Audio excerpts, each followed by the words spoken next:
My name is Angela Samata. 11 years ago, I had an ordinary life with all the normal worries and dreams that we all have. And then one night, everything changed.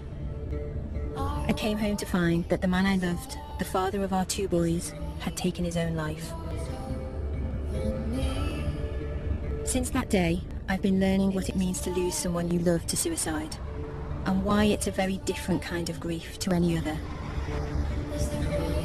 I'm going on a journey around Britain to meet people like me who faced a similar loss, and to try to break down some of the stigma and the fear that exists around suicide. Because if there's one thing I've learnt, above all else, it's that we have to talk about this. It's really important that we talk.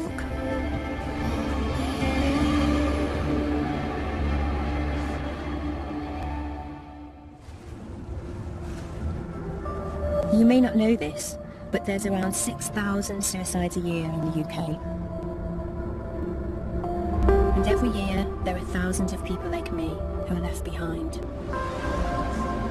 And we often feel isolated, as if we shouldn't really talk about what's happened. Luckily, I have a family for whom talking has never been a problem. Since my partner Mark died, every Sunday my mum Jenny comes round to my house in Birkenhead to cook lunch for the whole family. The more concerned she is about us, the more food we get.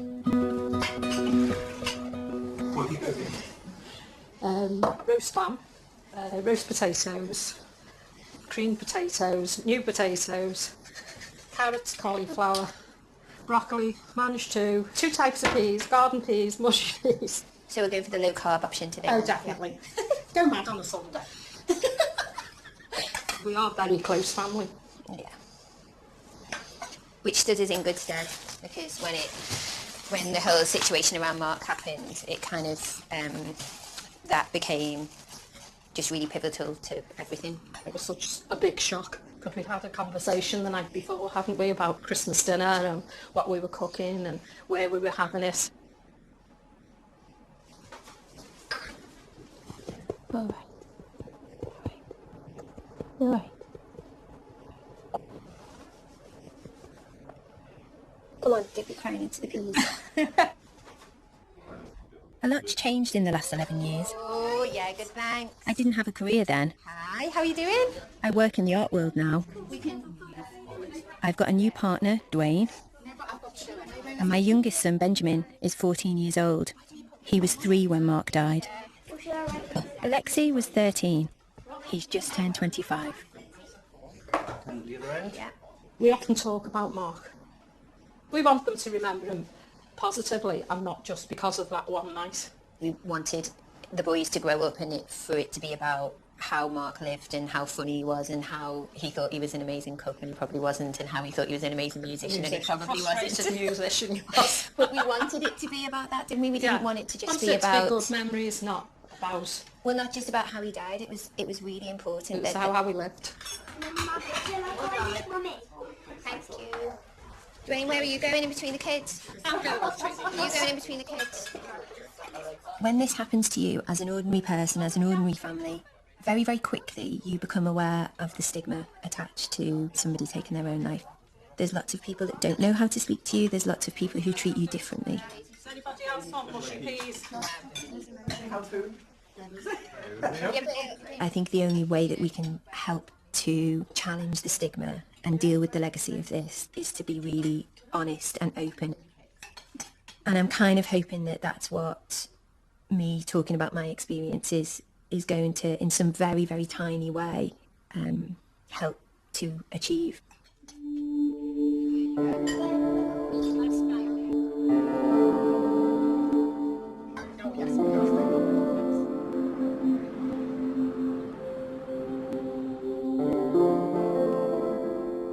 I think we were probably both 16 in this picture, and it was when we kind of not long started dating, and we thought it would be great to go on this day out to Southport, I think it was. You can see how young I am and how young he is. Me and Mark met when we were at school. I was 16 and he was only 15, and we went on a date, and his friends were saying to him, oh my God, you're going out with a sixth former, that's great. And my friends were saying to me, what are you doing with a fifth year? What are you doing? And it kind of went from there, really. He was great fun, he was quirky, he was interesting, he was dangerous. I was 18 when I had Alexia. At that point, we kind of thought we knew it all. And actually, you look back and we didn't know anything. We were kind of just muddling our way through. And then this picture is just Mark and me and Benjamin. Benjamin was born when I was 29 and Mark was 28. I mean, now I look back and I think, was that time of excitement and kind of hope really, was that just a sticking plaster? So the relationship building up to Mark's death, I was feeling very restless. We'd always kind of managed to talk through things. So we talked about it a lot. We talked about the fact that I was feeling as if I was kind of almost claustrophobic. We decided that we were going to live separately for a little while. If I'd have realised the potential consequences of then what happened, maybe I wouldn't have said anything. Maybe I would have just continued things and kept quiet. Who knows? It's hindsight's a wonderful thing, isn't it?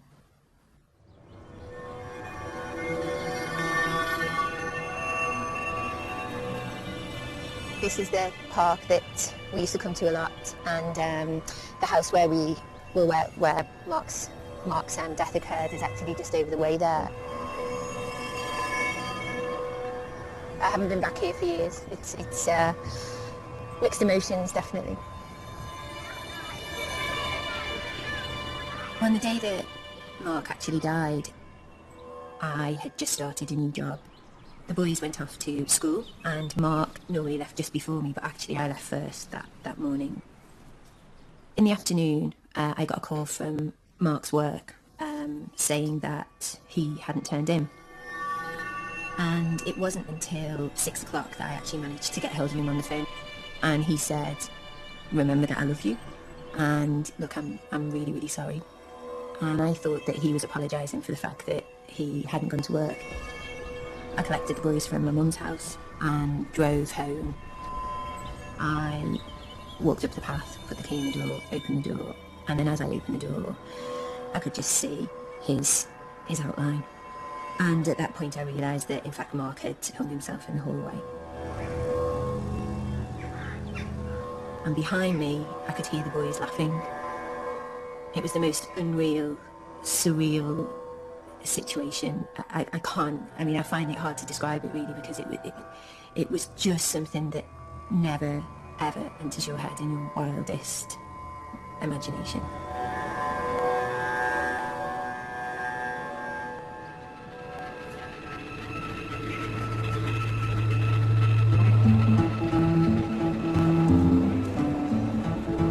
Mark's death was devastating for me, but as I've since discovered, it wasn't unusual.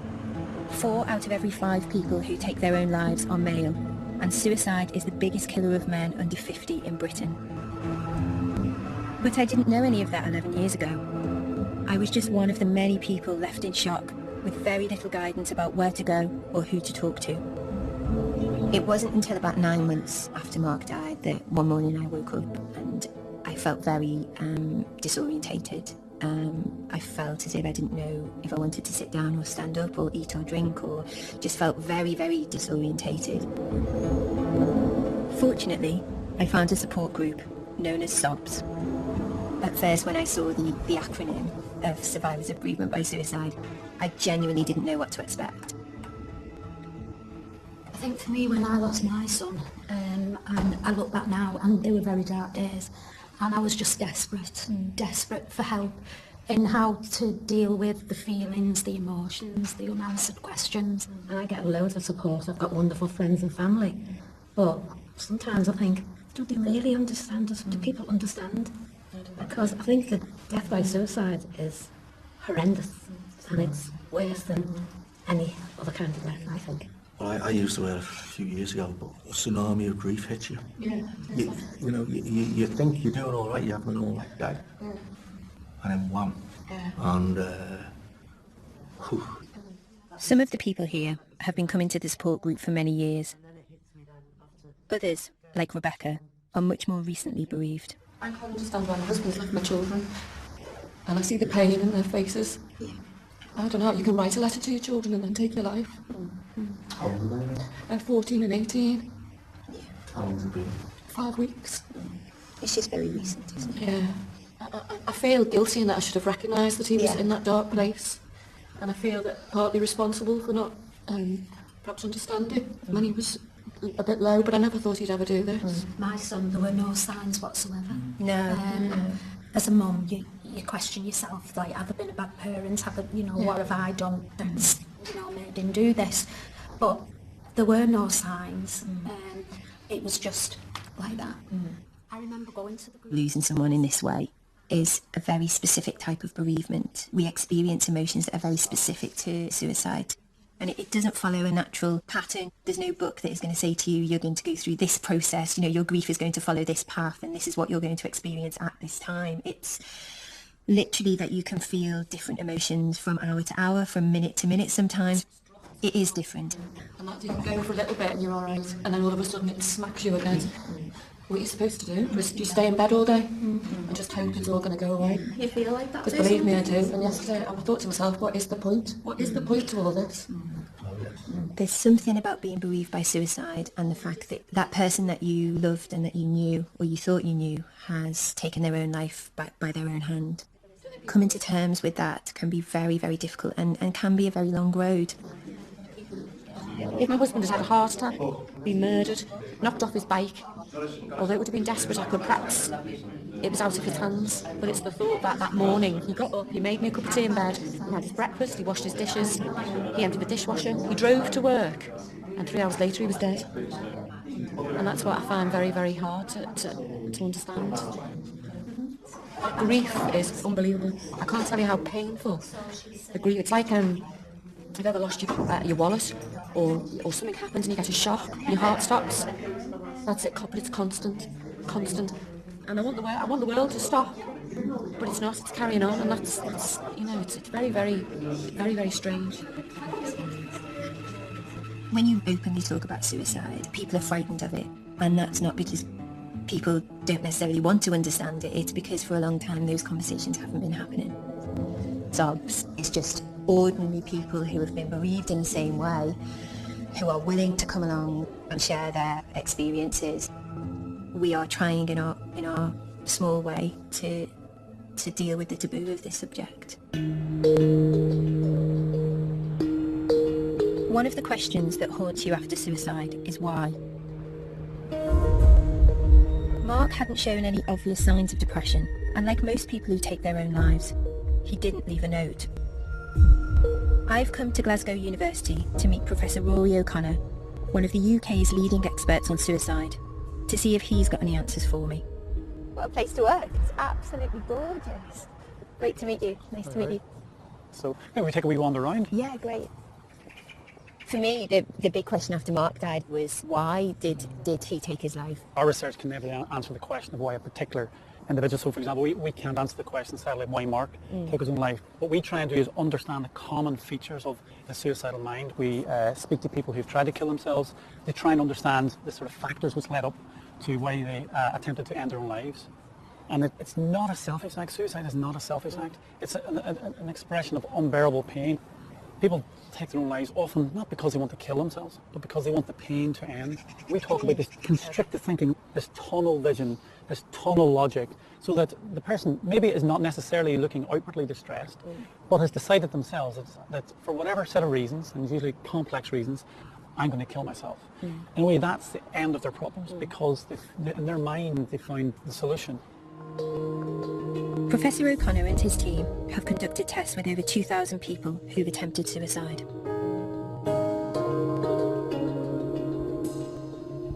I'm going to play it gradually harder, and I'd like you to say stop when it first feels uncomfortable. Let's just take it for a second, Karen. So this is a pressure meter, or an algometer, where we exert pressure on people's hands, and what that does is get some sort of objective measure of pain sensitivity. Okay. Because what we think might be going on is that people who attempt suicide have a higher pain threshold. They can put up with more physical pain than the average person. Yeah, so this is a measure of pain tolerance. Okay. Stop when you feel it's becoming too uncomfortable to continue. Stop. The pain threshold test is one of many conducted at the lab, from which Professor O'Connor has built up a picture of the common factors that can lead to suicide. But this is us trying to piece together the sort of pathway to suicide. How is it that some people develop suicidal thoughts and others don't? And so what we think is vitally important is if you're feeling defeated and humiliated and you feel that you can't escape from that, you feel trapped, you're much more likely to become suicidal. In particular, this sense of being trapped. So if you've got that defeat plus the feeling of this conical, constricted view of the world, then that seems to be a pretty kind of lethal combination. Absolutely. I'm just wondering, when you're looking at things like entrapment, it must be such a subjective thing. How do you even start having that conversation? Well, what we use are established questionnaires, which I'll just show you. It's 16 questions. And crucially, we don't just look at one question. They come together and tell us an overall score of how trapped you feel. So we've got, I have a strong desire to escape from things in my life. I feel powerless to change myself. I would like to escape from my thoughts and my feelings. They feel like very, very poignant questions. Do people sometimes find them very difficult to answer? We've been doing this work now for 20 years, and in general, people are really glad that somebody's asking about them and trying to understand why suicide happens. Professor O'Connor's commitment to answering that question is more than just professional. Like me, he's lost someone to suicide. 6 years ago, a very close friend of mine took her own life, and that really was just devastating, and particularly devastating because I've been working in this area for so long, and I just felt such a failure that I'd let that person down, and that we were really, really close, and basically, why couldn't I have prevented her suicide? What it really highlights for me is, yes, as a researcher, I understand the importance of objectivity, but it's more personal now, really, really much more personal now.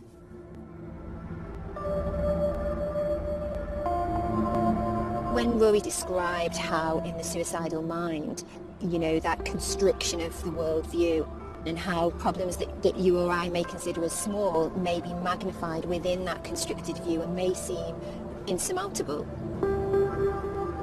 I could just kind of feel myself really, really relating to that and just wondering whether that was how Mark's view of the world had changed.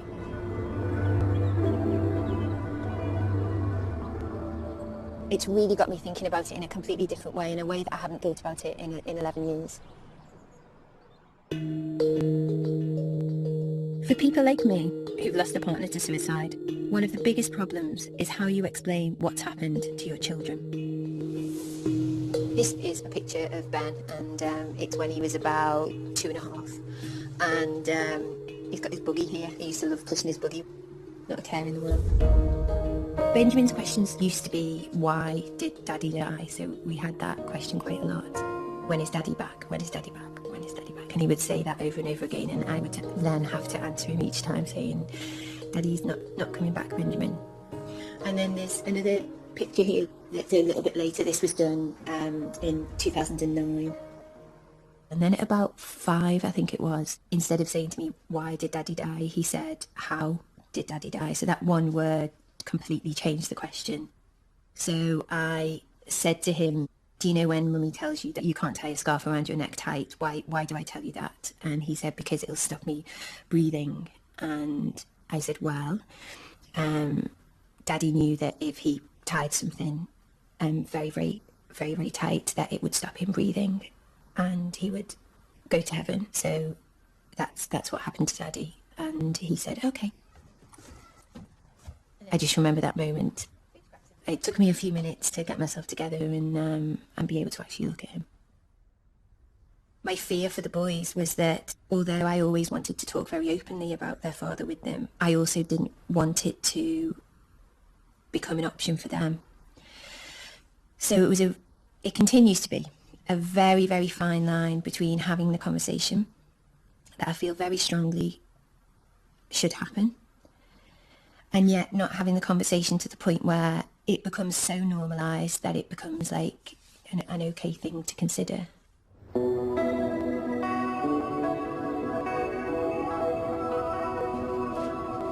Talking to my boys about their dad's death wasn't helped by the wall of silence around suicide. But now, a few people in the public eye are starting to speak out about their experiences. I've come to West London to meet the actor David Robb, who plays Dr. Clarkson in the TV series Downton Abbey. 18 months ago, his wife, the actress Bryony McRoberts, having struggled with anorexia, took her own life at a local tube station. Hello. Hello. Come in. Can I interest you in a tea or a coffee? I would love a cup of tea, please. Right. That'd be great. Come through to the Thank you. kitchen. Thank you. That's great. Thank you very much. Do you want to come through? Yes, please. Yeah. I'll follow you. I don't know. I'm on your turf. These are sort of, well, random photos. So, this is Bryony about 5-6 years ago. Pretty lady. Absolutely beautiful. So she's about 50ish then. Wow. She doesn't look anywhere No. near 50. And that's the play that we met in. Betsy. So there she is, 18, me 28. We had this love scene. And did it just last a bit longer each night? It or? sort of did, yeah. She had to That's grow up in it. In the amazing. last act, she had her hair up. I always remember. And I used to have to stand behind her, walking on stage at one point. And I loved the back of her ears. I can remember quite clearly sort of falling in love with the back of her hair. Really? Yeah, a long time ago, 1975. How long is it since your husband died? It's a little while now. It's 11 years. But You found Mark, didn't you? yeah, I did, yeah. I can't imagine the level of shock that must have involved. I had the opposite. Bryony left the house before I came down in the morning and didn't come back. And then the police turned up Really? at about 4 o'clock in the afternoon because she had my Oyster card, my ticket thing. And I was advised by the police and the coroner not to see her body. So I never saw her. She just walked out of my life. So it's as if she's been erased in a nuclear explosion. Yeah. That's a very weird thing. And when I think of the memory, the physical memory and the smell of her and the back of her ears and all of the things that made her unique no longer exist. How? Because I touched them for 38 years. And that's difficult. Really difficult. Really difficult. I have the opposite in that the last time I held him was when he'd already passed away. And so although my head can compute that it was, I know that it was very real and all of that, it still has that same surreal sense that you have. So it's small comfort. It must have been so difficult for you to go through such a private time so publicly. It exploded in the media. Yeah. Only for 24 hours, but it was huge. Yeah. And you suddenly realise that it wasn't just the people that you invited to the funeral that were going to pitch up. There were going to be hundreds of other people. Yeah. And in some ways that was rather magnificent. It was stupendous. And if she'd seen, everybody said, God, if she could see. Yeah. Yeah. I had a supermarket thing where a total stranger came up and said, I'm so sorry. I just want to say I always used to see you and your wife in here on a Saturday morning, and I know what happened. I'm just so terribly sorry. Well, that's very touching as well. Yeah, of course it is. For me, 18 months was a really difficult time because it felt as if everyone else's life was carrying on. Well, everybody else And I gets think used that's to it. what I found Well, they should, difficult. because it's quite right that people are getting on and not forgetting, but it falls into some kind of perspective, but it's not really falling into perspective for me. Yeah. You kind of think, so who was this person I was with? Because she wouldn't have done that. And I don't think there's any real coming to terms with that. You just have to somehow live with it. Tell me it gets better. Yeah, I can absolutely promise you that it gets Really? better. Yeah, absolutely. I've lost the person who was a rock for me. And in terms of taste and being a homemaker and a brilliant partner and a glamorous woman.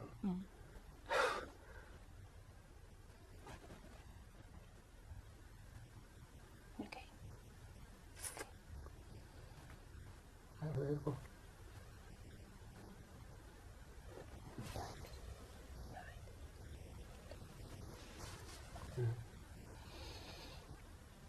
So it goes round and round, doesn't it?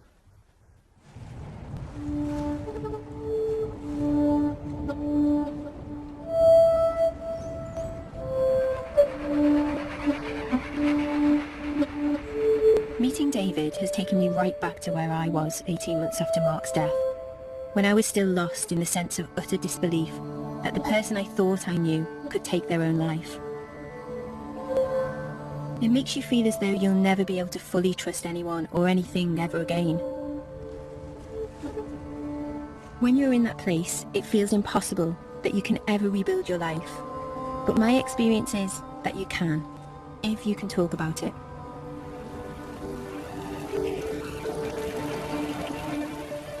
"11 years after Mark's death, my oldest son Alexei feels like he's done all of his talking. His dad was a keen amateur guitarist, and Alexei now expresses himself as the drummer of the band I Alone.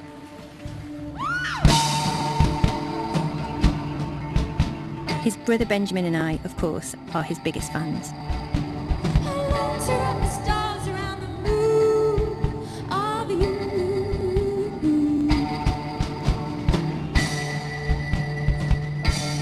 Alexei started drumming when he was about 14. I don't know whether some of it was because he'd not long lost his dad, or whether it was just something that would have happened naturally anyway. But now he's been drumming for 10 years, and you can tell he loves it. As a parent, you kind of live for those moments where you see your child just completely absorbed in what they're doing and just completely enjoying what they're doing. And you get a real sense of that when you see Alexei drum.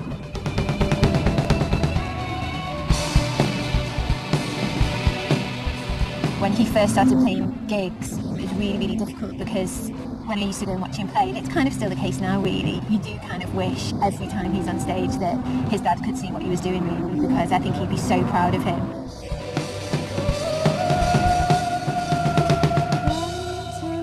Nights like tonight, he would have loved this.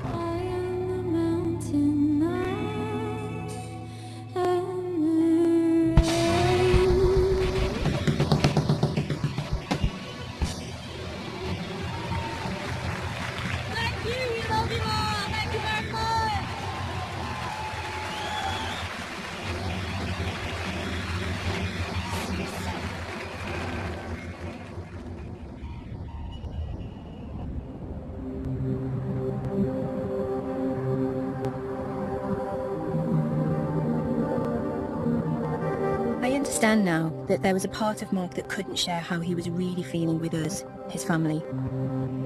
But I've often wondered whether things might have turned out differently if he'd been able to get away for a bit and speak to someone else.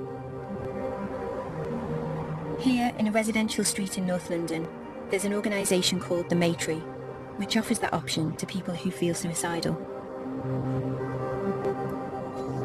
I've come to meet Angela Rodriguez, who's worked here for the last 8 years. Hello, is it Angela? It is. Hello, Hello. Angela. Hello. Welcome to my Thank you so much.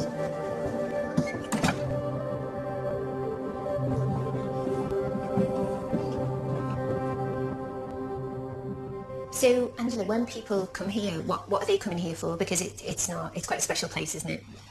It is. A lot of our callers will have been Googling ways to kill themselves. Really? Yeah. We pop up at the top of the page and then they see Maytree and they'll have a read and they then have a think about it, then they'll call us. And is Maytree a one-off? Or is it, are there other Maytrees around the country, No. or is this the only one? No, this is the only one so far. What we do, we offer a safe space. We work with suicide. This is where you can come in and be honest without that fear of feeling judged or upsetting anyone. After an initial assessment, Maytree offers its guests a 5-day residential break from the pressures of everyday life. So on this floor we've got 2 bedrooms and a bathroom, and this is one of our newly decorated rooms. So they're spacious and they're airy. Wow. This is lovely. And as you can see, we've got nurse alarms for Oh, people that that's- have, if anyone has okay. difficulty in the night, they Okay. press that. So they're designed with, with safety. Again, you'll notice that the curtain pole, These are bends. collapsible, aren't they? Yeah. So if I anyone- noticed that as soon as I walked in. That they've if got anyone does collapsible. try and make an attempt, it's not going to work. Have you ever had guests here who have actually taken it as an opportunity to attempt to take their lives here? Yeah, and what we say to guests, we make it very clear. We have a guest agreement that if someone does make an attempt here, that we will have to intervene. The most important part, if that happens, is being with them and trying to hold on to our relationship with them, and not to just hand it over to someone and walk away. We won't do that. We'll be with them. We'll stay with them at the hospital. Okay. And hopefully, depending how bad it would ever be, if they're able to come back and finish their stay, they come back. The Maytree was set up 20 years ago by two former Samaritans who wanted to offer a refuge to people who felt isolated by their suicidal feelings. I mean, the stigma around suicide, I mean, I felt it as a bereaved person. Is it something that you feel, or that you think that the guests feel? Oh, absolutely. We need to be talking about suicide. We live in a society that's scared to talk about death, let alone suicide. We need to be able to be open and talk about it without that fear of being judged. That is so important. We need to use the word. Stop hiding from it. Stop hiding from it. Let's talk about it. And that's the key, talking. How did you first come across Maytree? Was it in a working capacity, or was it in a different? No, I'd actually had made several attempts myself. I'd been through the mental health system. I'd been in psychiatric units, and I struggled to find a reason to live. I mean, I couldn't even leave the house. I couldn't even take my children to school. How many children did you have then? I had three daughters, Okay. who were small. I suppose we're on opposite sides of the fence, because I have wanted and thought about how Mark must have felt just before he took his life. That's been a major part of my bereavement and my grief, really, is trying desperately to understand how it feels to be in that place where you really are convinced at 100% that your children will be better off without you. I remember kissing my children. Good night.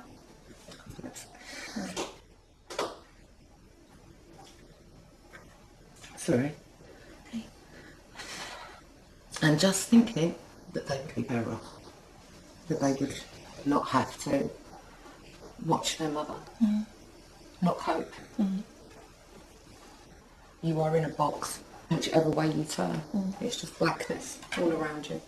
It's almost like being in, I remember times thinking, no, come on, there must be a way. And it's like being in treacle. You cannot move, you're rooted, and the world's just whizzing past you.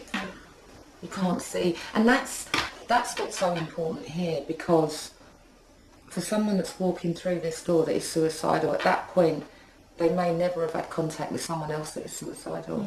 So when you see guests sitting down and talking, that also enables them to see that, wow, it's not just me, other people do suffer. And around this table, the conversation, it can just happen. It's very organic, it's very natural. It's just been wonderful to see this today, because you're doing amazing things here. Thank you.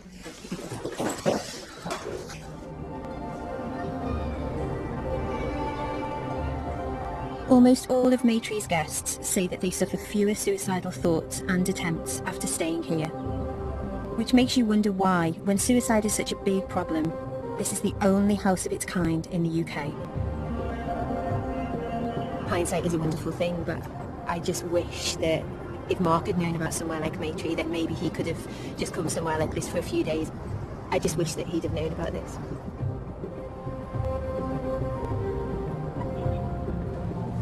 If the stigma around suicide can make it difficult for adults to talk about it, imagine what it's like being a child. When Mark died, my boys, Alexi and Ben, lost one parent and were left with me, the other, completely traumatised. While I did my best to let them know that they could always talk about what had happened to us, I'm interested in how other families deal with suicide, and I've come to meet the Ebdons, who live in rural Somerset. Like somewhere like that. What's happened? Farmer Simon Ebdon lost his wife Dominique to suicide 5 years ago, leaving him to bring up their 5 daughters on his own. 3 years ago, he met his new partner, Vicky. Where should we put it? Here we are. I know. There we are. There's yours, then. Do we need a bigger tree? Yeah. To fit it all on? They've kindly invited me to their home a few days before Christmas. Hello. It's nice to meet you. Come through, and then you can meet the family. So, hi, girls. Hello. So this is Rosie. Hello Rosie, nice to meet you. This is Molly. Hello Molly. And that is Izzy. See? And there's Charlotte. Great to meet you. You're Em, aren't you? Just spotted all your pictures, they're gorgeous. Vicky came to live with the Ebden girls 2 years after the death of their mum, Dominique. When you first became part of the family, you weren't just dealing with Simon's grief, you were dealing with the 5 girls as well, and the baby was a baby. There were days when, you know, Mum's name would be mentioned and they would get upset, and Simon he would cry all the time, and the girls they just couldn't bear it. So it stopped them from crying. So they were too scared to cry because it makes Simon cry, and then it was just a vicious circle. I've come from a family where we do a lot of talking. I think it's important if you have something inside you that you let it out. Vicky contacted Winston's Wish, a charity which works with bereaved children, including those who've lost their mum or their dad to suicide. So when you went to Winston's Wish, tell me about that.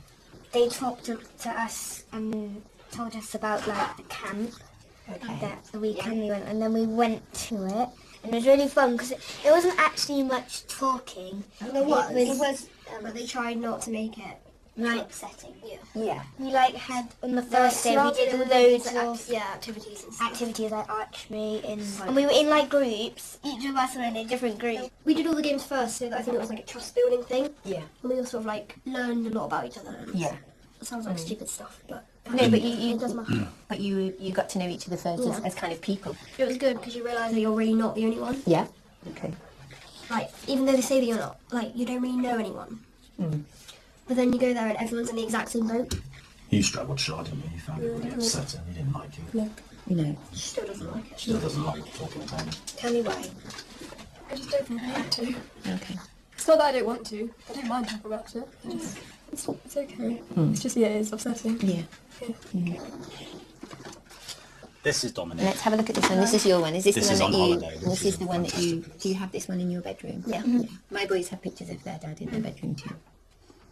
This is quite a nice natural photo, Yeah. which we only found a few days ago. Dominic, who was my best friend, person I loved, she was everything. Fantastic mother, you know. You'd never think she would do anything like that, you know. But obviously she was in a bad place, you know, and was just, well, couldn't take it any longer.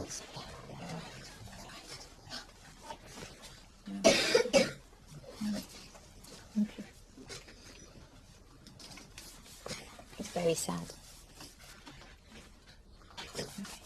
There are days when it's actually really difficult, but they are coming through it, and maybe they won't ever get over it. I don't think you can't get over something like that, but you can adjust and you can learn to live and live alongside what's happened, and that's kind of what I wanted for them. I just think from everything that I've heard today, the fact that you came into the family and enabled those conversations to happen, I think is probably the greatest gift that you could have given any of those 5 girls. Did you get those? No. And where's Rosie's? Lovely. Look, it all looks beautiful, doesn't it? Yeah.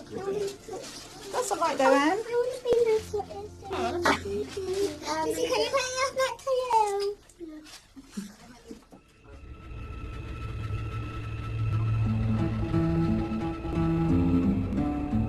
Before I go home for Christmas myself, I'm heading to Norfolk to meet a woman called Jackie Page. I think going to see Jackie today is going to be really difficult out of all of the people that we've met. Jackie has had to deal with one of the most tragic aspects of suicide, that those left behind are sometimes at risk themselves.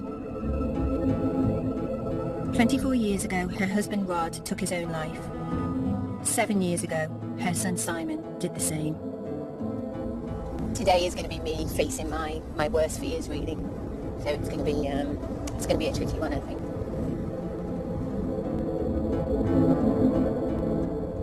That was Simon when he was probably about 3 or 4 there with the snow with his rabbit, bless him. That was on holiday in Cornwall with Katie. And that was graduation day. We just asked someone if they'd take a photograph. That was 2001, so it was 6 years later, almost to the day that he died. Yeah. Wow. You lost your husband, Rod. He took his own life? In 1990. In 1990. It was very, very hard when he died. I was left with 2 small children, an 8-year-old and a 10-year-old. Simon asked me a lot of questions about how Rod died, but those were questions that he asked me a lot when he was much older. I would say when he was in probably his early 20s. And I've regretted at times actually telling him, because, you know, he said, how did Dad die, Mum? And obviously Rod hung himself. And I think, was I too open? Did I, you know? But I, as a parent, I've always been honest with them and open in that way. He went down to London. He wanted to go into finance. And then his troubles began, really. He'd ring me virtually every day.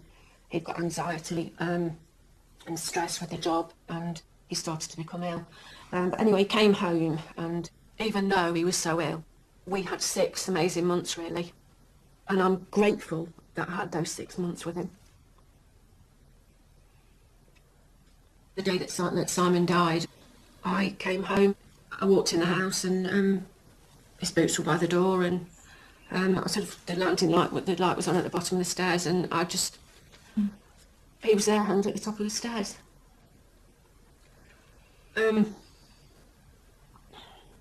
I just went absolutely hysterical, and I remember holding him. It was just horrendous, absolutely horrendous. I mean, for me, listening to you now, it is, I knew today was going to be difficult. Because... Are you all right? Yeah. My worst fear is that, you know, one of the boys would do the same thing. It really is my worst fear. You can't go through the rest of your life thinking that my circumstances aren't necessarily going to become your circumstances. There's no guarantees, is there? No. But if you keep talking to them, and I think that's the thing, really. You know, you keep having the conversations, don't you? And you keep kind of, you know, you keep the lines of communication open. Yeah. And so, where are you at now? Where am I at now? Yeah. I'm at acceptance with it. I don't want to accept it, but I can't change it. And I think when I got to about 2.5 years after Simon's death, I used to go to his grave every day, but then I got to a stage when I was thinking about moving to Norfolk, and I just thought, you can't continue like this, you've got to change. And Norfolk's been a turning point for me. Really? I love it down here.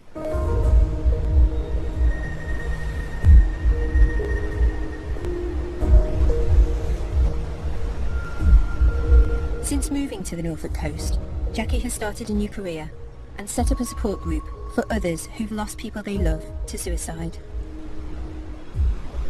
What did you hope to gain by moving here, Jackie? Peace of mind, I think. Time for myself, some reflection time. It's been a turning point, really. I love the place. I'm home now. Yeah. I mean, it's so beautiful here, I can definitely see why. And I mean, life isn't wonderful all the time, is it? Nobody's is, but everything since I've been here has gone right. For me personally, it's been a healer, really. Yeah.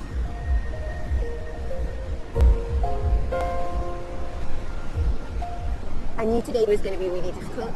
Once Jackie started to talk about Simon, you know, losing her son, I knew it was going to be emotional. But I think that, yeah, I kind of hadn't realised what an impact that was actually going to have on me.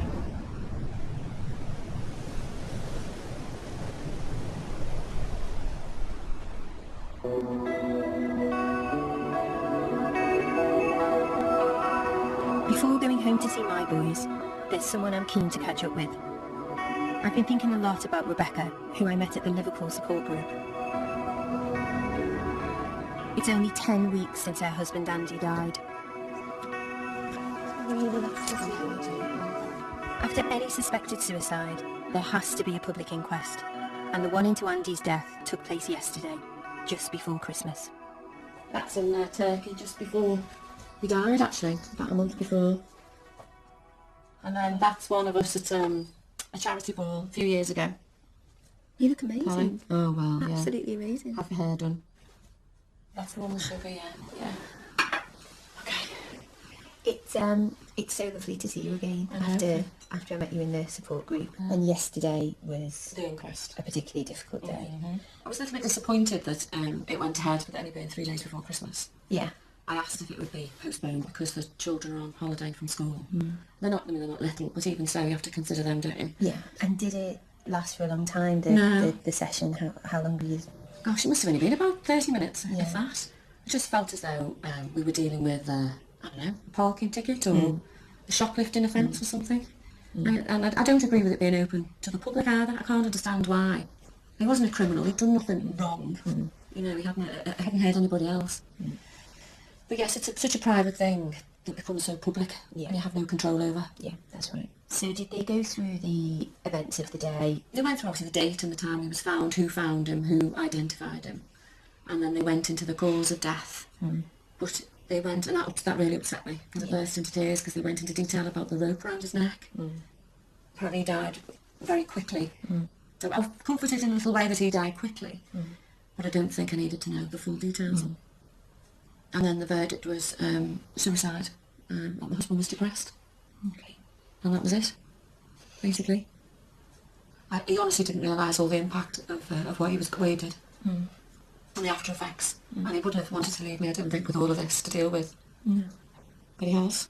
He was in a dark place and, you know, couldn't take any more. How did you feel? Did you feel I feel let a down? bit angry and let down. Yeah, I do. He's died and I'm now left with a lot of things he couldn't cope with on my own. So, yes, he's out of pain, but my pain started now. Yeah. It's hard. Yeah. It really, really is. Yeah. Sorry. No, it's fine.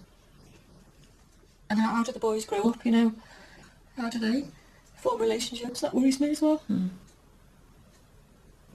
know, I always say that things happen in a child's life affect them when they get older, don't they? And that's what worries me, when they grow up.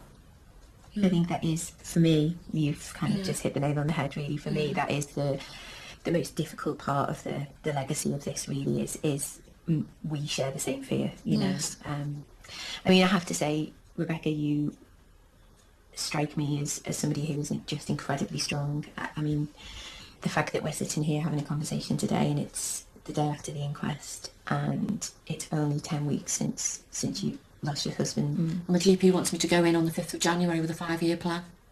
I don't quite know what my 5-year plan's going to be, because I can't think about what my next 5-minute plan is, never mind 5 years. A 5-year plan? A 5-year plan. Oh God, I don't think I could even do that now, let alone 3 months after Mark died.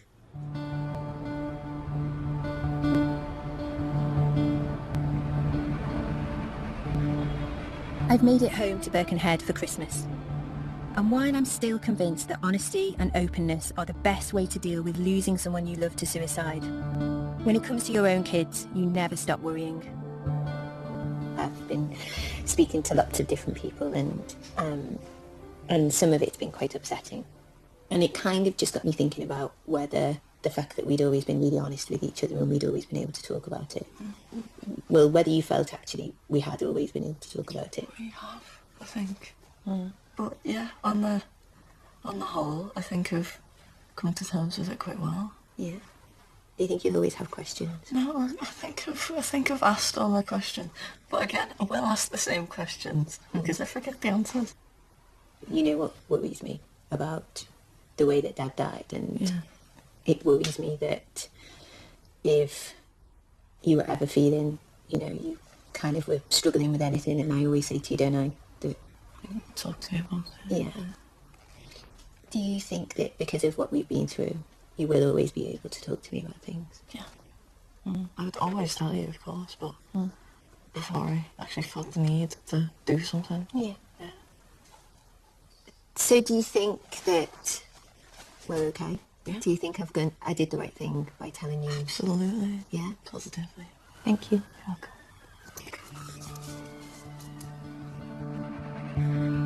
We're not having Sunday lunch this week because it's Christmas, but my mum's organised a Christmas Eve tea. We've got some of Mrs. Bishop's delightful caramel cupcakes. And as usual, there's enough to feed an army. Ham, cranberry, stuffing, almond, plain ham and tomato, and some plain turkey. There you go. Mark's death was the worst thing that's ever happened to us as a family. But 11 years on, like Benjamin, I think we're doing okay.